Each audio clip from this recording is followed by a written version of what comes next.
this is the Matrix Sportline M4. We got this gun, this exact gun, in a Evite box of awesomeness. And I thought it was a pretty cool little gun for its price. It's got a little electronic trigger and it shot pretty good for the one magazine it was alive for, and then it died. So, needless to say, I was a little upset, but it ended up on my gun bench like this. And while I was in there, I found the problem. It was a wiring problem.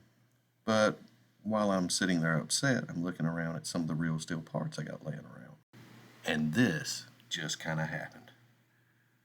From a Matrix Arms rail to a Wilson Combat billet upper that had a broken rear lug.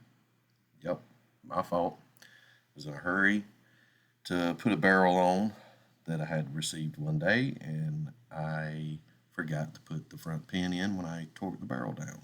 And it's been a constant reminder sitting on my gun bench of why you check to make sure both pins are in the upper before you do anything else. So, that being said, it's been a useless paperweight ever since then until now. And I'm not real sure, you correct me if I'm wrong, but from everything I've seen, this may be the world's first Wilson Combat M4 airsoft rifle. The project, however, wasn't without challenges. First, I had to totally remove the broken rear lug by hand and custom fit this upper to slide over the gearbox. Now, it seems that airsoft lowers don't quite match up to a real steel upper. The airsoft upper appears to be about a 1/4 inch longer than the Wilson Combat. So, I corrected this by adding sculpting epoxy to the lower to fill in the gap at the rear of the upper receiver. Then a little magic had to be worked at the other end of the receiver in the barrel extension area to get the airsoft barrel to mate up with the AR-15 upper, along with a barrel extension to meet the length of the new real steel Matrix Arms rail. And the airsoft charging handle had to be custom fit.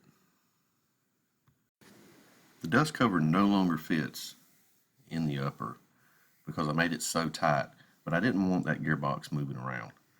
And also the dust cover, conventional dust cover can't be used because there's just not enough room there. So I'm just going to leave it just down, and it's all really just there for looks anyhow.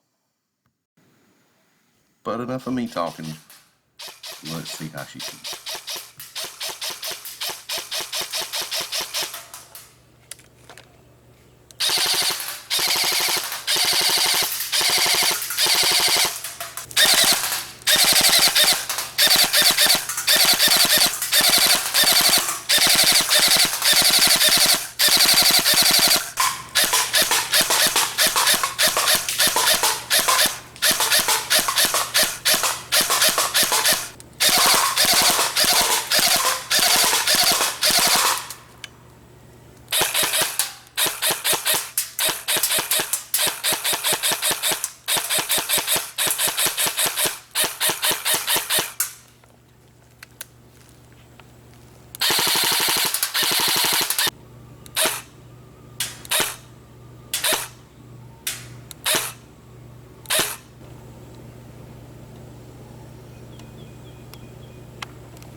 So there you have it, guys.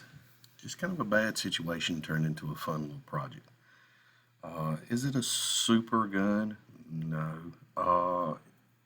Is it better than your Crytek? Probably not. But it does work, and it is fun to shoot, and it does look crazy good, and it's something different. Not a lot of people mix the airsoft and real steel together. And is it really the first Wilson Combat airsoft rifle? I don't know. I've looked and tried to find another, and I can't. So, but if it is, then yeah, that's really cool. So, if you guys liked, give us a subscribe, give us a like. You're going to want to stick around because we've got a lot more airsoft coming up and gameplay of this guy and some things I don't really see a whole lot of in airsoft. So, thanks for watching, and we'll see you guys on the next adventure.